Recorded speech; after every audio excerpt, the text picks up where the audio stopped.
Ayo, segera download Quran Tadabbur, tafsir dalam genggaman Anda.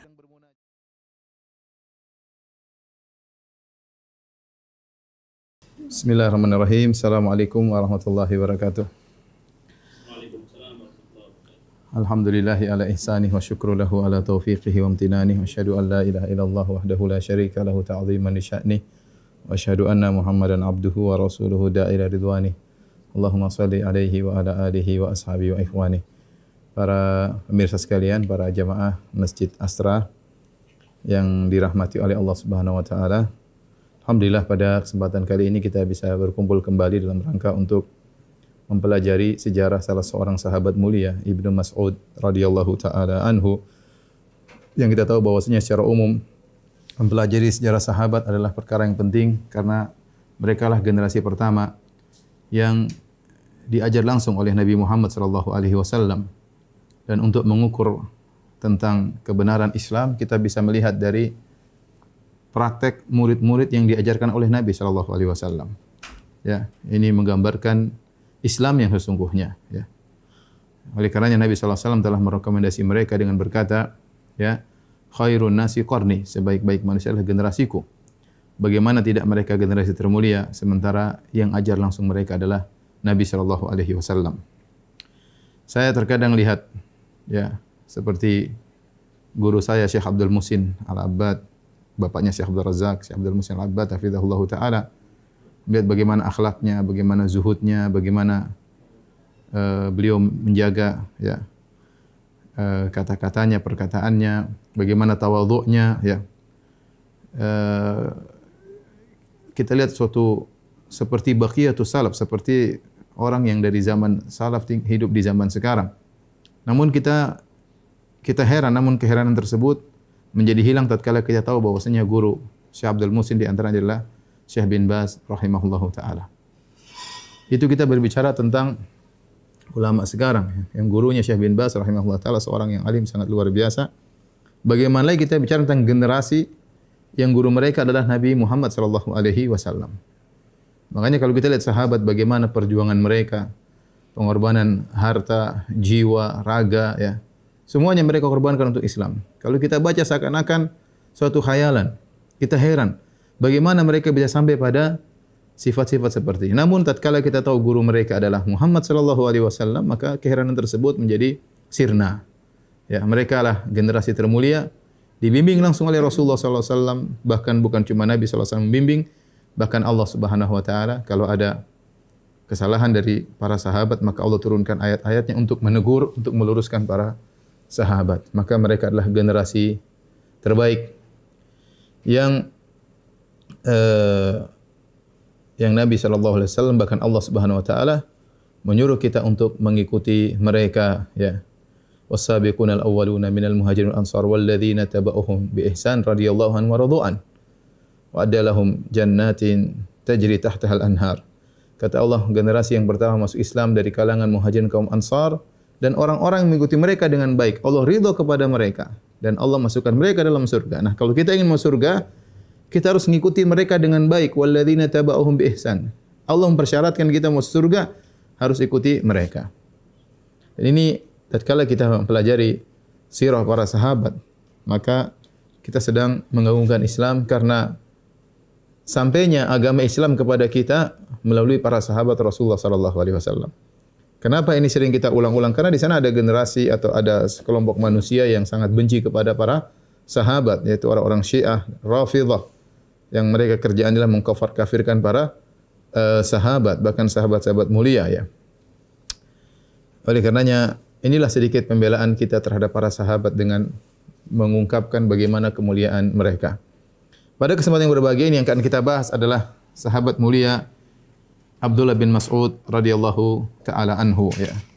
Abdullah bin Mas'ud radhiyallahu taala anhu. Nama beliau adalah Abdullah, ya, bin Mas'ud, ya, bin Ghafil. Nanti kepada disebut dengan Al-Huzali. Al-Huzali, ya. Nasabnya, ya, nasabnya kembali kepada ya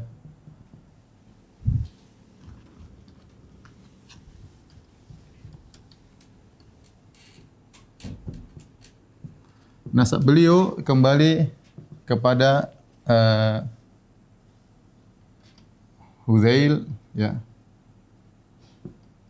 Hudzail bin Mudrikah bin Ilyas ya. Bin Mudhar bin Nizar ya, bin Ma'ad bin Adnan. Yang Adnan ini merupakan keturunan Ismail alaihissalam. Ismail bin Ibrahim alaihi wassalam. Nah, nasab Nabi sallallahu alaihi wasallam ketemu dengan Abdullah bin Mas'ud pada Mudrikah ya.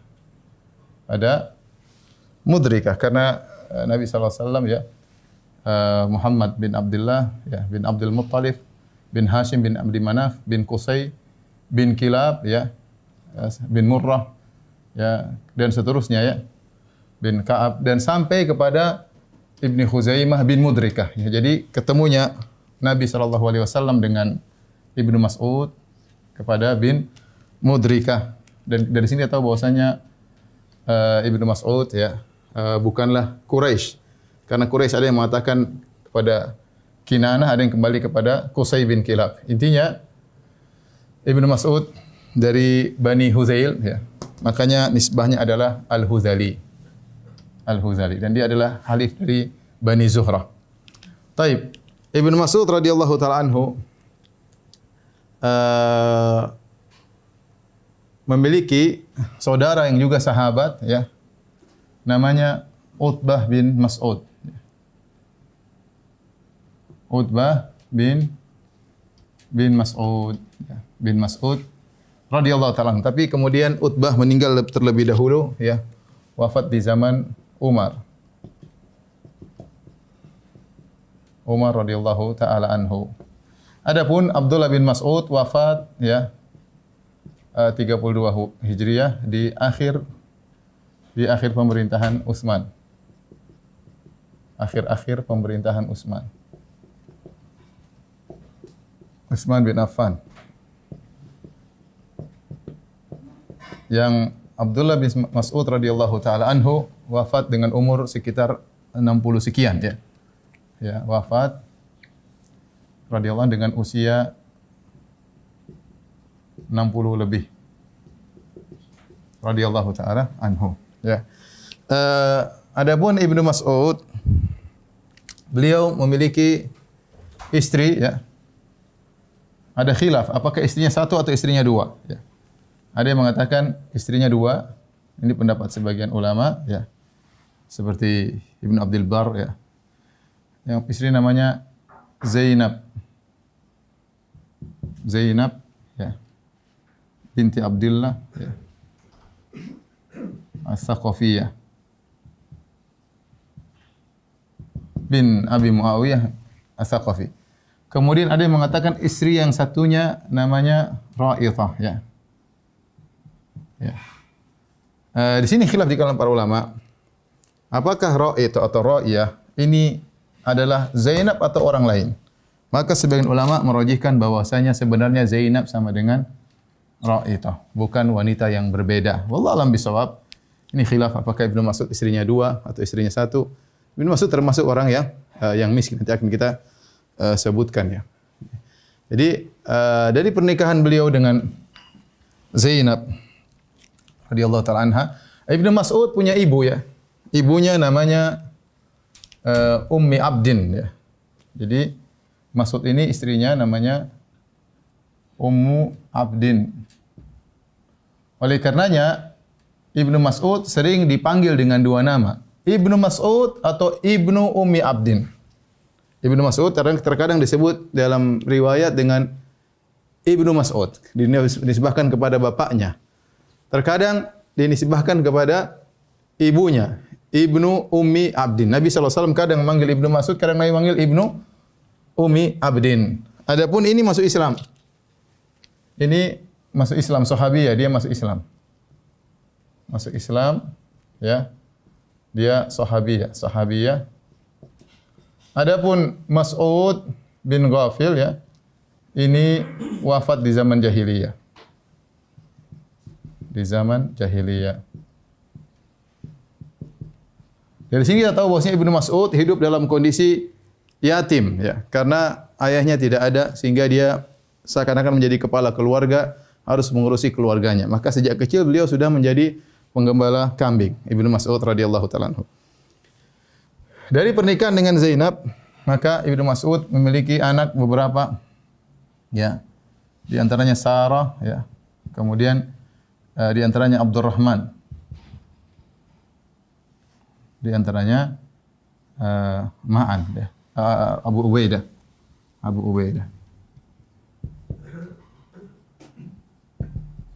Nah, maka Ibnu Mas'ud, kunyahnya Ibnu Mas'ud Abu Abdurrahman. Kunyah beliau adalah Abu Abdurrahman karena anaknya Abdurrahman. Abu Abdurrahman. Dan ini kunyah dikasih nama oleh Nabi sallallahu alaihi wasallam. Nabi yang pertama panggil dia Abu Abdurrahman padahal dia belum punya anak waktu itu. Ya, jadi yang kasih nama kunyah ini adalah Rasulullah sallallahu alaihi wasallam. Dinisbahkan kepada anaknya Abdurrahman. Nah, Abdurrahman ini punya anak, ya. Di antaranya, ya, bernama Al-Qasim bin Abdurrahman, satunya Ma'an bin Abdurrahman. Dan Al-Qasim ini dua-duanya ini adalah para ulama, para perawi hadis thiqah, terutama Al-Qasim dikenal dengan seorang yang sangat yang sangat saleh. Oleh karenanya salah seorang sahabatnya pernah berkata, ya, sahibna Al-Qasim bin Abdurrahman fi safar, kami menemani Al-Qasim bin Abdurrahman bin Abdullah bin Mas'ud dalam safar, ya. Waqad faqana fi thalathati umurin, dan dia telah mengungguli kami pada 3 perkara. Apa 3 perkara tersebut? Disebutkan di antaranya dia adalah tulus samt, yaitu suka diam, ya. Kami kalau safar ngobrol terus, dia orangnya apa? Suka diam. Jadi terkenal dia orang rajin beribadah. Dari sini dia tahu bahwasanya keluarga. Dan Zainab ini juga perawi hadis, ya. Zainab ini sendiri perawi hadis. Perawi hadis. Dia meriwayatkan hadis dari Nabi sallallahu alaihi wasallam, dari Nabi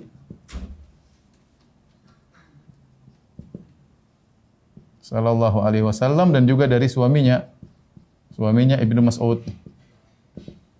Ibnu Mas'ud radhiyallahu taala anhu. Dari sini kita tahu bahwasanya ini adalah keluarga, ya, Masya Allah, ini keluarga keluarga berkah lah, ya, barokah kalau bahasa kita, ya. Masya Allah, istrinya soleha, anak-anaknya soleh, cucu-cucunya juga apa? Soleh. Keluarga berkah dari Ibnu Mas'ud radhiyallahu taala anhu, ya. Ini jadi kita tahu nasabnya kembali kepada Adnan, kepada Ismail alaihissalam, namun dia bukan Quraisy. Taib. Adapun keistimewaan Ibnu Mas'ud, Ibnu Mas'ud.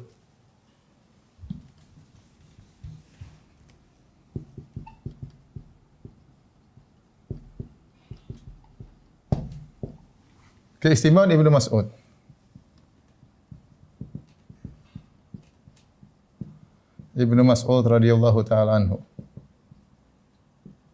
Banyak sekali, ya.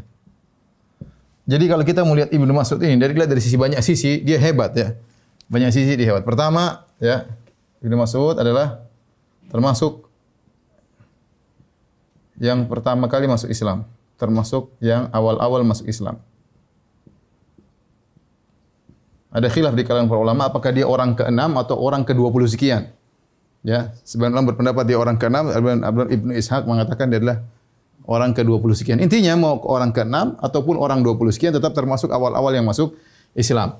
Dan dia adalah hijrah dengan 2 hijrah. Hijrah dengan 2 hijrah. Hijratain, ya, hijrah. 2 hijrah. Itu pertama hijrah ke Habasyah. Hijrah kedua yang hijrah ke Habasyah 2 kali. Hijrah ke Habasyah yang kedua. Yang kedua adalah hijrah ke Madinah. Madinah Al-Munawwarah. Madinah ya. Kemudian jadi dari Ibnu Mas'ud memiliki keistimewaan yang sangat banyak. Kemudian di antaranya beliau adalah awwalu man jahara bil Quran ba'da Nabi sallallahu alaihi wasallam. Orang yang pertama kali setelah Nabi tentunya, Nabi sallallahu alaihi wasallam, atau kita bilang ya yang membaca Quran keras-keras. Ya. Keras-keras di hadapan Quraisy sampai dipukulin ya.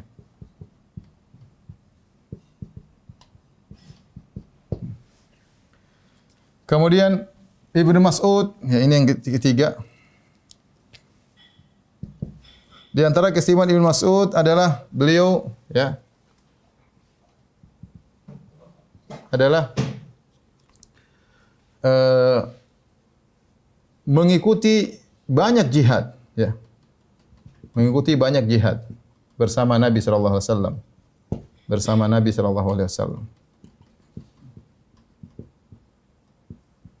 Di antaranya adalah apa? Perang Badar ya. Perang Badar. Kemudian Uhud. Kemudian perang Khandaq ya.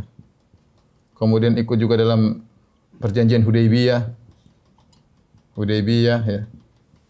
Kemudian Fatu Makkah ya. Fatu Makkah ya.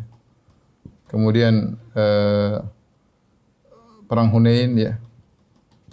Di antaranya kemudian perang Tabuk ya.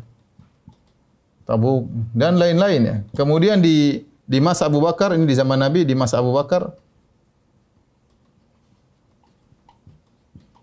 ya.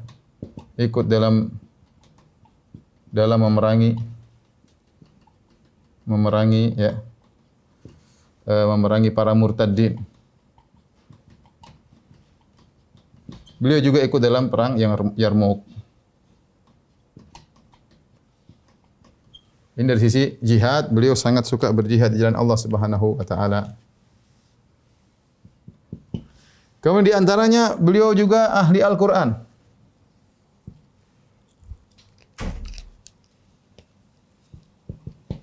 Ahli Al-Qur'an, ahli Al-Qur'an.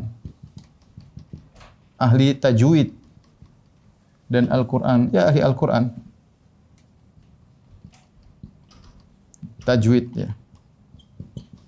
Oleh karenanya Nabi sallallahu alaihi wasallam bersabda, "Man ahabba an yaqra al-Qur'an ghaddan tariyan kama unzil falyaqra kama qara'a Ibnu Ummi Abdin." Kata Nabi, barang siapa yang ingin baca Al-Qur'an masih segar seperti baru turun, maka bacalah seperti bacanya Ibnu Mas'ud. Luar biasa, berarti bacaannya fresh kalau bahasa kita, tidak dirubah-rubah, sesuai dengan yang turun kepada Nabi sallallahu alaihi wasallam. Itulah Ibnu Mas'ud, ahli tajwid. Kemudian beliau ahli tafsir. Ahli tafsir. Ya. Ibnu Mas'ud sendiri berkata, ya.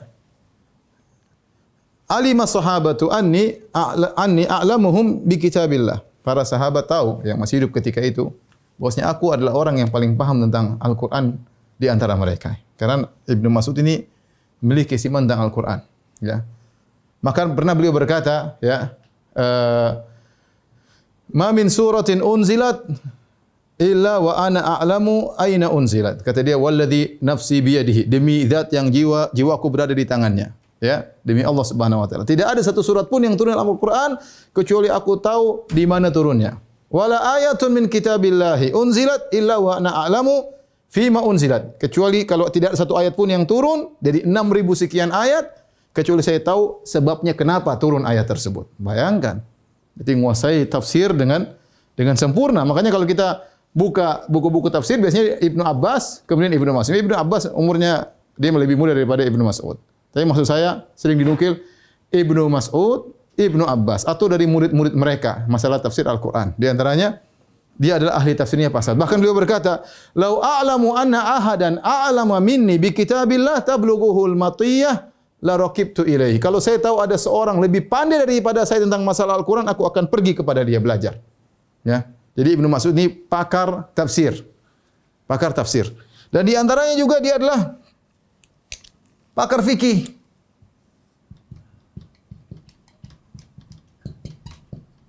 Pakar fikih ini yang 7 ya. Makanya Ibnu Mas'ud ya, di zaman Umar mengirim dia ke Kufah. Ya, Umar mengatakan waqad asartu ahlal Kufah ala nafsi. Saya mendahulukan ahlul Kufah daripada diriku. Kenapa? Dengan melepas Ibnu Mas'ud.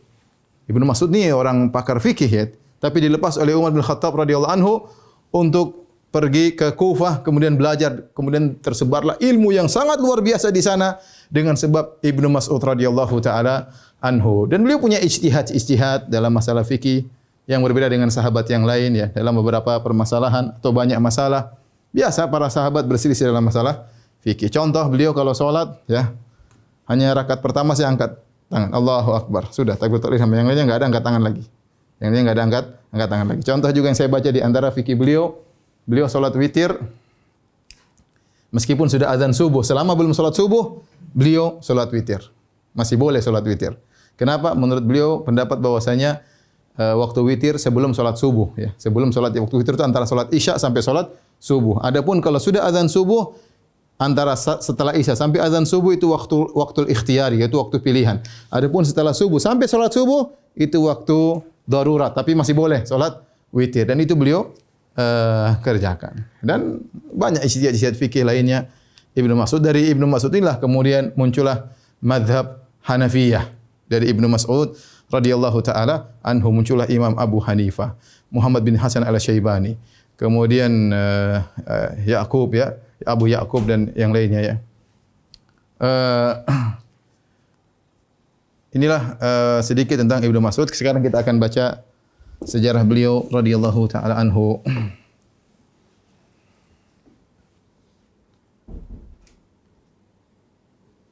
Tadi kita sebutkan di antara keistimewaan keluarga Ibnu Mas'ud punya istri namanya Zainab. Dan Zainab ini meriwayatkan beberapa hadis ya, di antaranya seperti Zainab berkata, qala lana Rasulullah sallallahu alaihi wasallam. Rasulullah sallallahu berkata kepada kami. Itu dia riwayatkan dari Nabi sallallahu alaihi wasallam.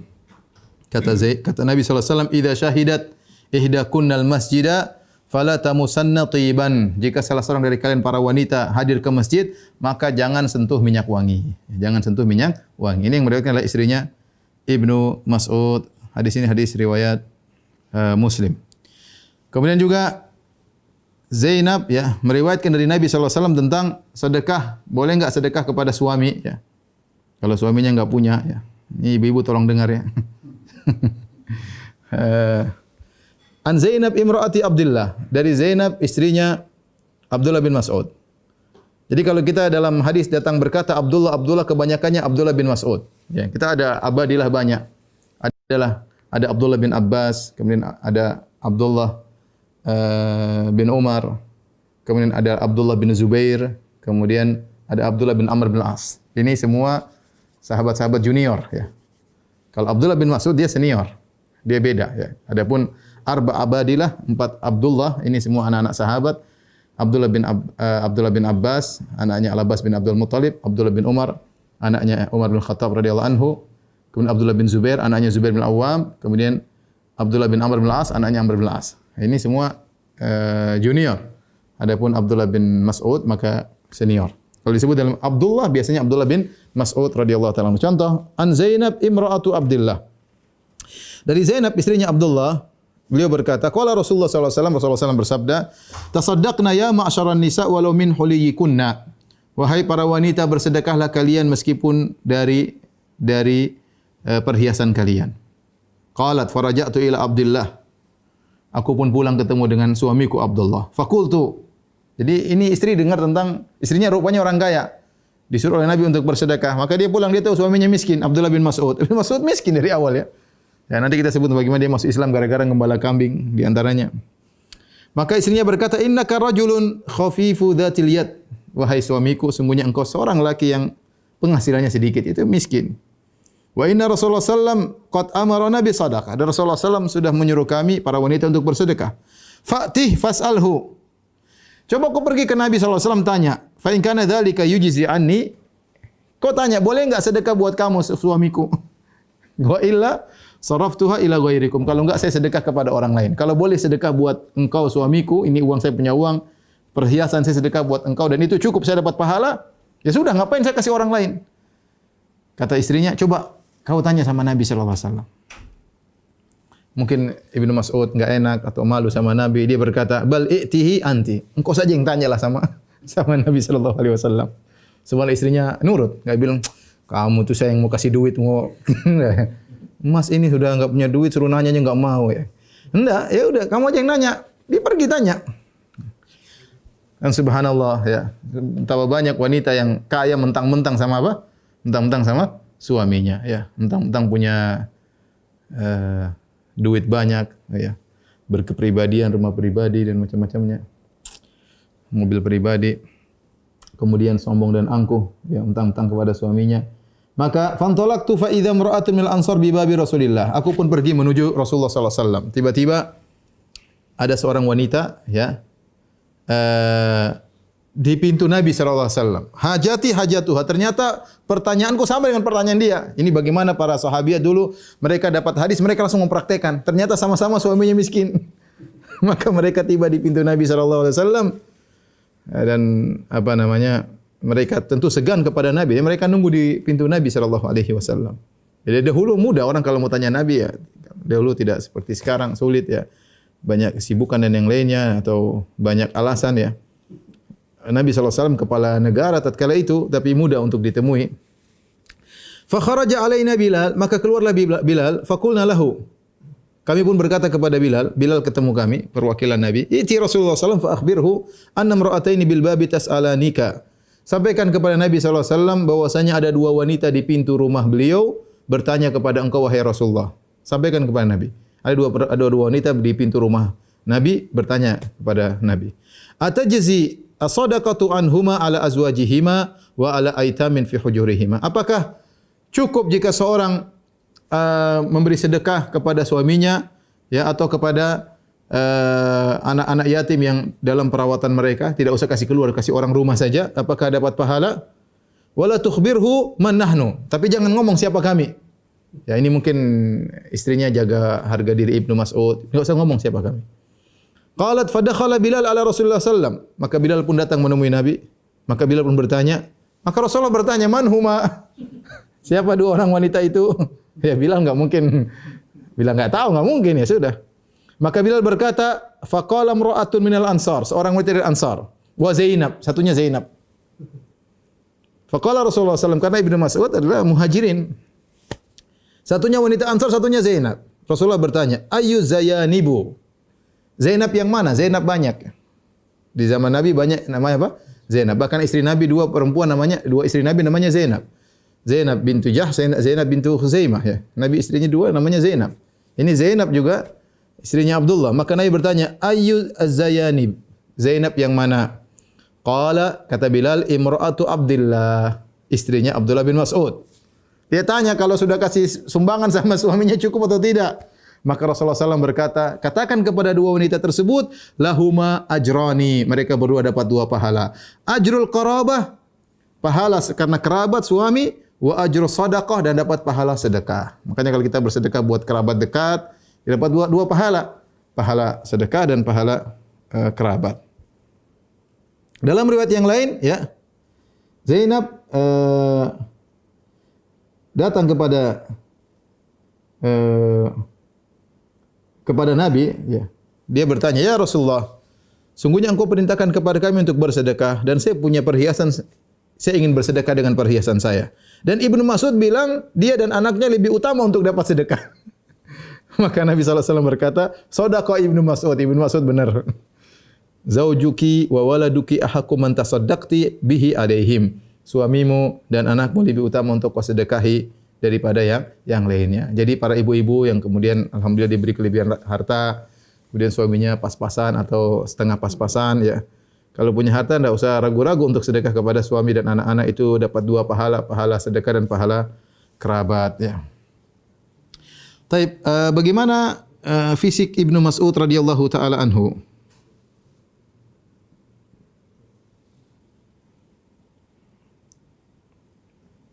Ibnu Mas'ud adalah seorang yang kurus. Suatu hari Ibnu Mas'ud dari Zir bin Hubeish dari Ibnu Mas'ud bahwasanya suatu hari Ibnu Mas'ud sedang mengambil kayu siwak. Yajtani siwakan minal arak, dari kayu arak, dari pohon arak. Wa kana daqiqas saqaini, dan beliau betisnya kecil. Ibnu Mas'ud orangnya pendek, kemudian betisnya kecil. Faja'alatir rihu takfa'uhu. Kemudian ada angin datang menyingkap betis Ibnu Mas'ud. Maka orang-orang lihat betisnya, tadi mungkin pakai sarung, kemudian kesingkap kena angin, betisnya tipis, kecil. Fadhahikal qaum minhu, maka para sahabat yang lain tertawa melihat betisnya. Rasulullah SAW bertanya, mimma tadhakun? Kalian ketawa kenapa?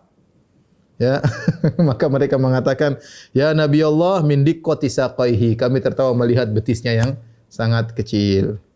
Faqala, kata Nabi SAW, walladhi nafsi biyadihi lahuma athqalu fil mizani min Uhud. Demi zat yang jiwaku berada di tangannya, dua betis Ibnu Mas'ud ini lebih berat daripada gunung Uhud. Lebih berat daripada gunung Uhud. Ini dalil bahwasanya beliau masuk surga, ya. Bahwasanya beliau timbangan sangat berat pada hari kiamat kelak, ya. Makanya yang jadi patokan bukan kurus gemuk, yang penting iman, ya. Yang penting apa? Iman. Nanti ada yang bilang, Ustaz itu kurus saja lebih berat dari gunung, apalagi yang gemuk. Tidak ada, itu masalahnya masalah iman, ya. Orang gemuk tapi kalau tidak beriman, ya tidak ada nilainya. Apalagi orang kurus kalau tidak beriman, lebih lagi tidak ada timbangannya. Adapun beliau sangat pendek, dari sisi fisik beliau pendek. Ya. Dari Zaid bin Wahab beliau berkata, "Inilah jalisun ma Umar idz ja'ahu Ibnu Mas'ud." Aku sedang duduk bersama Umar, tiba-tiba datang Ibnu Mas'ud. Ya, kemudian hampir-hampir yakadul julus yuwarunahu min qisarihi. Sampai-sampai orang yang duduk itu menghalangi dia saking tidak kelihatan karena pendeknya dia, ya. Kemudian Umar ngobrol sama dia dan Ibnu Mas'ud dalam kondisi berdiri, Umar dalam kondisi duduk. Summa walla, kemudian Ibnu Mas'ud balik. Fa'atba'ahu Umar basarahu hatta tawara. Kemudian Umar mengikuti dia pergi ke mana sampai dia pun hilang. Kemudian Umar berkomentar. Kata Umar radhiyallahu anhu, "Kunayfun muli'a ilman." Itu adalah wi'a, yaitu Umar memuji Ibnu Mas'ud. Dia itu seakan-akan seperti bejana yang penuh dengan ilmu. Ibnu Mas'ud diakui oleh Umar tentang keilmuannya. Diakui, ya, Ibnu Mas'ud radhiyallahu taala anhu. Ya. Beliau adalah rajulan Adam, yaitu kulitnya tidak hitam tapi coklat yang menuju kepada hitam. Bahkan disebut syadidul udmah, sangat gelap kulitnya, tapi bukan hitam, bukan orang berkulit hitam. Cuma saking coklatnya, dan kita dapati sebagian orang-orang Arab seperti itu, sebagian orang Arab Saudi, orang-orang Yaman, terkadang mereka sangat gelap kulitnya, tapi bukan segelap Afrika, cuma sangat gelap, ya. Demikian, yaitu coklat tapi sangat pekat atau sangat kuat coklatnya.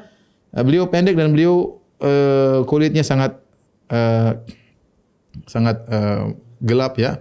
Wa kana la yughayyiru syaibahu, dan beliau tidak merubah rambutnya yang berwarna putih, ya, yaitu tidak disemir. Kemudian disebutkan lahu dhafiratani, beliau kalau berjalan beliau punya dua kepang. Beliau punya dua kepang. Beliau kurus, kemudian beliau punya dua kepang. Kenapa beliau punya dua kepang? Karena rambut beliau panjang. Ya bulugu turquwatahu, ya. Beliau rambutnya panjang sampai ke lehernya. Kalau beliau salat, maka yaj'alu wara'a udhunayhi, maka beliau letakkan di belakang telinganya, baru kemudian beliau salat, ya. Inilah Ibnu Mas'ud radhiyallahu taala anhu. Baik, Bang Pitung, kita lanjutkan. Oke. Ibnu Mas'ud tadi sudah kita sebutkan rambutnya panjang sampai ke lehernya, ya, sehingga kalau beliau salat, ya, beliau meletakkan rambutnya di belakang telinganya. Terkadang beliau kepang rambutnya menjadi dua kepang. Dan ini kebiasaan orang-orang dulu, ya. Mereka mengkepang rambut, bahkan kebiasaan mereka. Kali-kali di antara disebut kenapa Dzulqarnain di antara tafsiran para ulama, karena Dzulqarnain kalau sedang berperang dia mengepang rambutnya menjadi dua kepang. Tapi kalau sekarang jangan diikuti sama jamaah Astra, ya. Ya, jangan entah kepangnya depan atau belakang atau samping, ya, nanti dikira Ruth Gullit, ya. Taib. Ibnu Mas'ud di akhir hayatnya ya beliau adalah orang yang kurus. Ibnu Musayyib berkata ra'aitu Ibnu Mas'udin 'azimal batn ahmasyas saqain. Ibnu Mas'ud ada perutnya besar ya dan kakinya kecil ya. Disebutkan oleh Az-Zahabi mengomentari perkataan Ibnu Musayyib ya ra'ahu Sa'id lamma qadimal Madinah amatu fi sanah 32 yaitu itu dilihat Ibnu Musayyib tabi'in melihat Ibnu Mas'ud dalam kondisi perutnya agak besar tatkala beliau menjelang wafatnya. Beliau mungkin di masa tua, beliau agak gemuk ya, tapi kurusnya betis beliau tetap asalnya beliau kurus. Ya, tetapi menjelang wafat beliau agak gemuk sebagaimana Nabi sallallahu alaihi wasallam juga ketika menjelang wafat beliau agak gemuk sampai beliau kadang bertelekan dengan tongkat ketika hendak salat. Taib, ini Ibnu Mas'ud radhiyallahu anhu, bagaimana Islamnya Ibnu Mas'ud radhiyallahu taala anhu. Sebagaimana telah kita sebutkan bahwasanya ayahnya Mas'ud bin Ghafil ya meninggal sementara Ibnu Mas'ud masih sangat kecil, masih remaja. Maka beliau yang menanggung beban kehidupan keluarga beliau sehingga beliau akhirnya bekerja sebagai penggembala kambing. Beliau tidak punya kambing tapi menggembalakan kambing orang. Sama seperti Nabi sallallahu alaihi wasallam. Nabi sallallahu alaihi wasallam tinggal bersama Abu Thalib dan Abu Thalib paman Nabi tapi dia orang terpandang secara nasab tapi secara harta miskin. Secara harta miskin. Makanya anak-anaknya diambil. Oleh karenanya Ali bin Abi Thalib diambil oleh Nabi, dirawat oleh Nabi. Ya, kemudian Ja'far dan yang lain dirawat oleh Al-Abbas. Adapun Aqil tetap bersama Abu Thalib. Akhirnya Nabi kerja sebagai pengembala kambing. Ya. Ghanam li ahli Makkah. Kata Nabi, aku dulu bekerja untuk mengembalakan kambing-kambing penduduk kota Mekah, dapat upah dari mereka. Dan itu dilakukan oleh Ibnu Mas'ud. Ibnu Mas'ud juga mengembalakan kambing orang. Kambing siapa yang dia gembalakan? Kambingnya Uqbah bin Abi Mu'aid. Siapa Uqbah bin Abi Mu'aid ini? Ini yang pernah nanti akan meletakkan, ini bosnya Ibnu Mas'ud yang meletakkan salal jazur, yaitu isi perut onta di pundak Nabi ketika Nabi salat. Dilihat oleh Ibnu Mas'ud. Bosnya bikin demikian. Nanti akan kita sebutkan ceritanya. Maka beliau mengembalakan kambing ya. Kemudian ketika beliau mengembalakan kambing tersebut, beliau bertemu dengan Nabi sallallahu alaihi wasallam ya. Dari Zir bin Hubeish dari Ibnu Mas'ud beliau berkata, "Kuntu gulaman yafi'an." Aku adalah pemuda yang masih remaja, yaitu mau menjelang balik, tapi belum balik. Ar'a ghanaman li Uqbah bin Abi Mu'aid. Aku mengembalakan kambingnya Uqbah bin Abi Mu'aid. Faja'an Nabi sallallahu alaihi wasallam Abu Bakar wa qad farra minal musyrikin. Dan datang Nabi dan Abu Bakar kabur dari orang musyrikin. Ibnu Mas'ud belum masuk Islam. Masih anak kecil ya, di kota Mekah, dan Abu Bakar dan Nabi dikejar-kejar oleh kaum musyrikin. Faqala, kemudian Nabi berkata, "Ya gulam, hal indaka min labanin tusqina?" Atau tasqina, wahai sang remaja, apakah kau punya susu dari kambingmu untuk kasih minum sama kami? Maka apa kata Ibnu Mas'ud? Ini mu'taman. Masya Allah, dia belum masih tapi berkata, aku ini orang dipercayakan. Yaitu ini bukan kambing-kambingku, ini kambing bosku.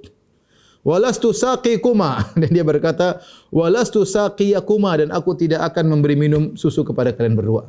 Ini bukan kambingku. Faqala Nabi sallallahu alaihi wasallam, Nabi berkata, hal indaka min jaz'ah lam yanzu alaihal fahl. Apakah ada kambing betina masih kecil belum umur setahun yang belum didatangi oleh kambing jantan? Qultu na'am, ada. Kata Ibnu Mas'ud, ada. Artinya ini kambing enggak punya susu. Belum digauli oleh kambing jantan sehingga belum punya susu. Fa ataituhu biha, kata Ibnu Mas'ud, aku pun mendatangkan kambing tersebut, domba. Fa taqalaha Nabi sallallahu alaihi wasallam masa dara' wa da'a. Kemudian Nabi pun memegang kambing tersebut, kemudian Nabi pun mengusap bagian susu kambing tersebut, kemudian Nabi berdoa. Fahafala dira', tiba-tiba daraknya, susunya tiba-tiba jadi besar, berisi penuh dengan susu. Padahal belum digauli sama kambing jantan. Tsumma atau Abu Bakar bi sakhratin munqairah. Abu Bakar kemudian datang dengan batu yang agak lobang untuk taruh susu. Enggak ada tempayan, enggak ada bejana. Carilah batu agak lobang, dibawalah batu tersebut kepada Nabi sallallahu alaihi wasallam. Kemudian taruh susu, kemudian Nabi fahtalaba fiha, Nabi pun memerah susu tersebut. Fasyariba, kemudian Nabi minum. Wa syariba Abu Bakar, ini mukjizat, lihat langsung oleh Ibnu Mas'ud. Kemudian Abu Bakar pun minum. Tsumma syaribtu, kemudian aku juga minum. Ibnu Mas'ud juga minum. Tsumma qala li Dara', Kemudian Nabi berkata, "Ikhlis." Kembali lagi. Tadinya gembok jadi kempes lagi. Jadi kempes lagi. Faqalasa, jadi kempes. Fa ataituhu ba'da dzalika faqultu, setelah itu aku datang kepada Nabi. Aku berkata setelah itu aku berkata, "Alimni min hadzal qaul." Ajarkanlah aku tentang perkataan ini. Mungkin masih tentang Islam atau yang lainnya. Qala, di situ Nabi berkomentar kepada Ibnu Mas'ud, "Innaka gulamun muallam." Engkau adalah remaja yang diberi ilmu. Ini rupanya berkat doa Nabi sallallahu alaihi wasallam, perkataan Nabi kepada Ibnu Mas'ud, maka jadilah Ibnu Mas'ud orang yang hebat, ya. Maka Ibnu Mas'ud berkata, "Fa akhadhtu min fihi 70 suratan la yunazi'uni fiha ahadun." Aku mengambil langsung 70 surat dari Nabi sallallahu alaihi wasallam, langsung dari mulut Nabi. Jadi langsung diajar langsung, talaki langsung, ya. 70 surat, banyak surat cuma 114. 70 surat ya, mungkin lainnya dia dengar mungkin waktu Nabi lagi di mana, kemudian turun Ibnu Mas'ud lagi tidak bersama Nabi. Tapi lebih dari setengah Al-Qur'an, 70 surat langsung dari bibir Nabi, dari mulut Nabi sallallahu alaihi wasallam, ya. Ya, dan ini menunjukkan kemuliaan Ibnu Mas'ud radhiyallahu taala anhu. Dan Ibnu Mas'ud termasuk orang-orang yang pertama kali masuk Islam. Ada khilaf di kalangan para ulama. Ada yang mengatakan dia adalah orang yang keenam. Ya, sebagaimana datang dalam riwayat, Ibnu Mas'ud berkata, "Laqad ra'aituni sadisa sittatin wa ma 'ala dhuhril ardi muslimun ghairana." Wa ma 'ala dhuhril ardi muslimun ghairuna, ya. Kata Ibnu Mas'ud, "Sungguh aku melihat diriku adalah orang keenam dari 6 orang Islam dan tidak ada orang masuk Islam kecuali 6 orang bersama kami." Yaitu 6 orang itu saya yang keenamnya. Ya. Abu Nuaim berkata, "Kana sadisa man aslam." Dia adalah orang yang keenam yang masuk Islam. Ini pendapat, ya, namun dikritiki oleh Ibnu Ishaq radhiyallahu taala anhu, sahibus sirah, yang punya sirah Ibnu Ishaq yang diringkas oleh Ibnu Hisham, namanya Sirat Ibnu Hisham. Ibnu Ishaq berkata, "Aslama Ibnu Mas'udin ba'da 22 nafsan." Ibnu Mas'ud masuk Islam setelah 22 orang, itu dia orang ke-23. 23. Adapun Ibnu Mas'ud berkata, "Aku adalah orang ke-6 karena ketika itu memang sahabat banyak yang menyangka dia orang ke-4, saya orang kesekian." Kenapa? Karena sahabat-sahabat lain yang masuk Islam mereka diam-diam sembunyi, tidak ketahuan. Sehingga Ibnu Mas'ud menyangka dirinya orang ke-6 padahal sahabat yang sudah masuk Islam. Sebagai contoh, Abu Bakar sudah masuk Islam, ya. Kemudian Ali bin Abi Thalib sudah masuk Islam, Khadijah sudah masuk Islam. Kemudian Abu Bakar sendiri berdakwah, ada 6 orang, Utsman bin Affan, kemudian ada Zubair bin Awam, ada kemudian sahabat-sahabat yang lain, Abdurrahman bin Auf yang masuk Islam lewat Abu Bakar. Jadi sudah banyak, ya. Sudah banyak. Jadi dia bukan orang ke-6. Jadi pendapat yang lebih kuat wallahu a'lam bishawab, Ibnu Mas'ud adalah orang ke-20 sekian yang masuk Islam setelah sahabat-sahabat yang lain. Tapi intinya meskipun orang 20 sekian tetap dia adalah orang-orang yang pertama masuk Islam. Dan sebagaimana kita sebutkan tadi, dia adalah orang yang pertama kali menjaharkan Al-Quran, yang baca Al-Quran dengan terang-terangan. Ya. Ibnu Mas'ud, ya, dia adalah halifan, yaitu dia bukan orang Quraisy. Sementara Mekah adalah tempatnya orang Quraisy. Mekah adalah tempatnya orang Quraisy. Ya. Kita tahu Qusay bin Kilab, kakek-kakeknya Nabi SAW yang pernah mengumpul orang Quraisy hingga menguasai kota Mekah. Dia hanyalah halif dari Bani Zuhra. Bani Zuhra Quraisy. Tapi bapaknya dulu bersekutu dengan Bani Zuhra, tapi dia bukan asli Quraisy. Sehingga kabilah dia tidak kuat dari kabilah Hudhali, Bani Hudhail. Ya. Namun suatu hari, ya, sebagaimana diriwayatkan oleh Urwah bin Zubair dari Zubair bin Awam berkata, "Awwalu man jahara bil Qur'an ba'da Rasulillah bi Makkah Abdullah bin Mas'ud." Yang pertama kali baca Al-Qur'an terang-terangan setelah Rasulullah adalah Ibnu Mas'ud. Nekat Ibnu Mas'ud. Suatu hari para sahabat sedang ngumpul bersama, ada Ibnu Mas'ud di antara mereka. Kemudian mereka saling bicara. Demi Allah, orang-orang Quraisy tidak pernah mendengar Al-Qur'an ini dibaca keras-keras. Sama sekali enggak pernah. Faman rajulin yusmi'uhumuhu. Adakah seorang di antara kita yang berani mendengarkan Al-Qur'an kepada mereka? Ibnu Mas'ud berkata, "Saya." Subhanallah. Kurus, kecil, pendek, nekat. Saya, kata Ibnu Mas'ud radhiyallahu ta'ala. Nyali yang penting bukan besarnya badan. Ibnu Mas'ud mengatakan saya. Maka para sahabat komentar, "Inna nakhsyahum alaika." Kami khawatir akan dirimu.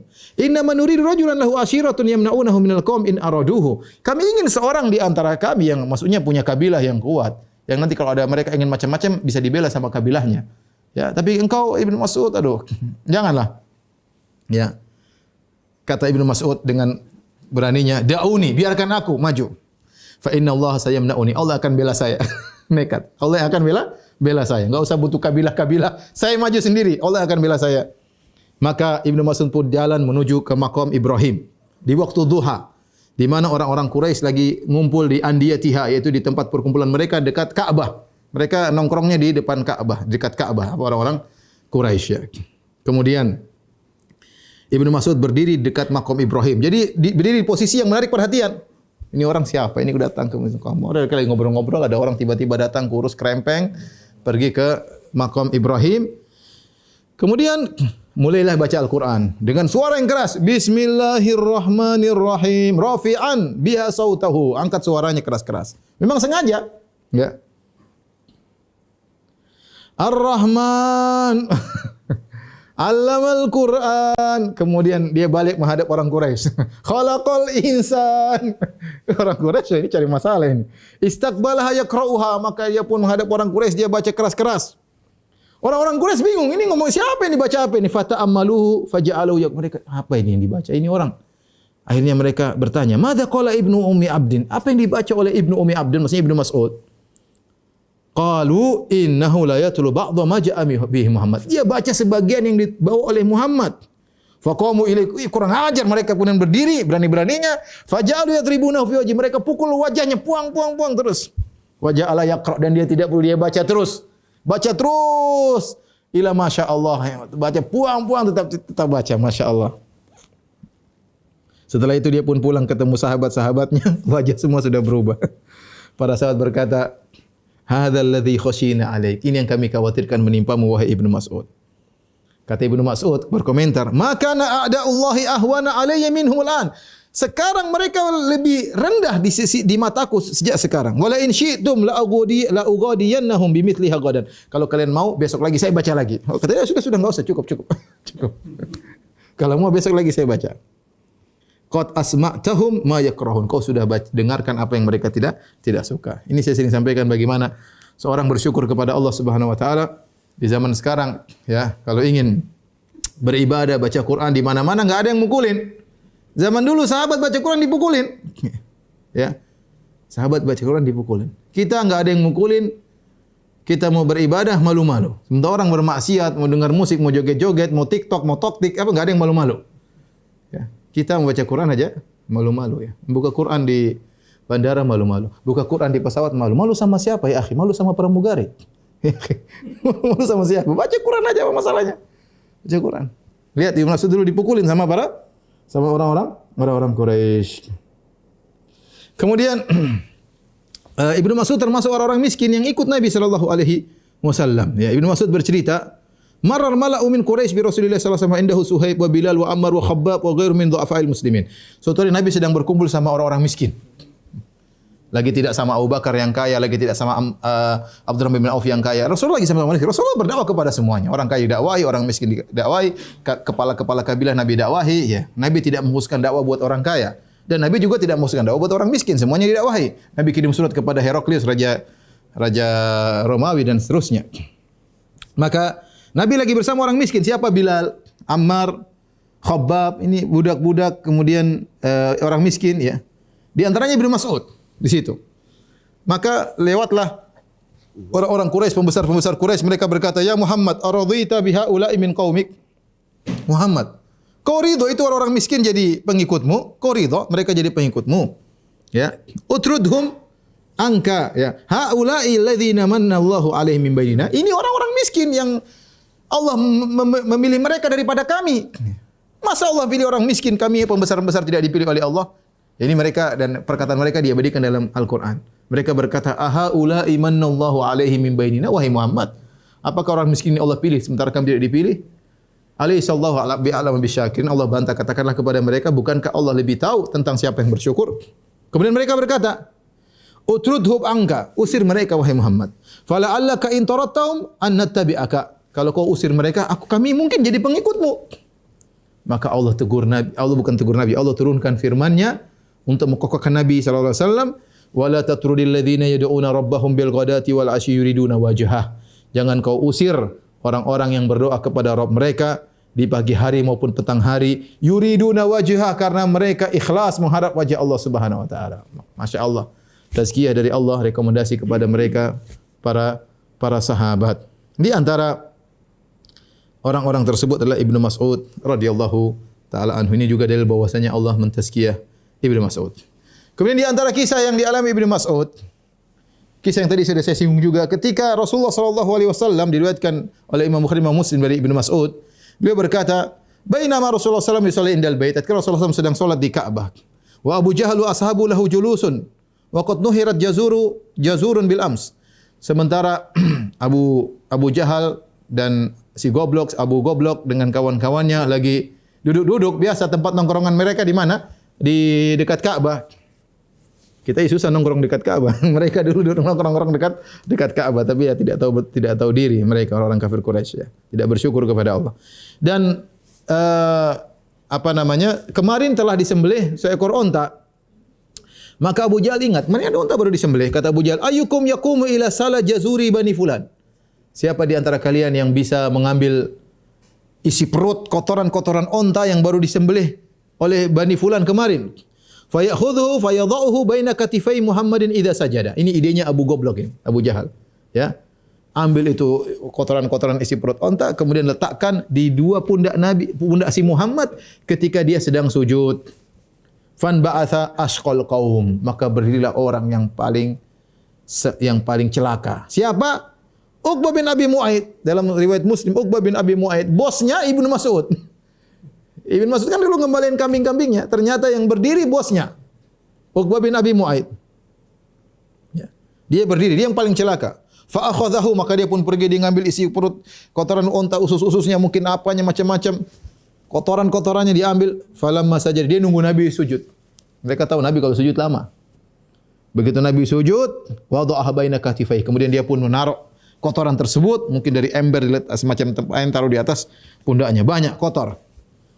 Fastadhaku, mereka pun tertawa melihat Nabi enggak bangun-bangun. Ini ngerjain Nabi. Bayangkan ngerjain Nabi depan Ka'bah. Nabi lagi salat, mereka tertawa. Wa ja'ala ba'dhum yumilu 'ala ba'dhin. Sehingga mereka sampai tertawa, ente sih ente ketawa-ketawa, ini ente cilik-cilik, ketawa-ketawa sampai goyang-goyang, sampai terbahak-bahak. Ente bikin. Apa kata Ibnu Mas'ud? Wa ana qa'imun anzur. Aku di situ. Aku hanya bisa melihat.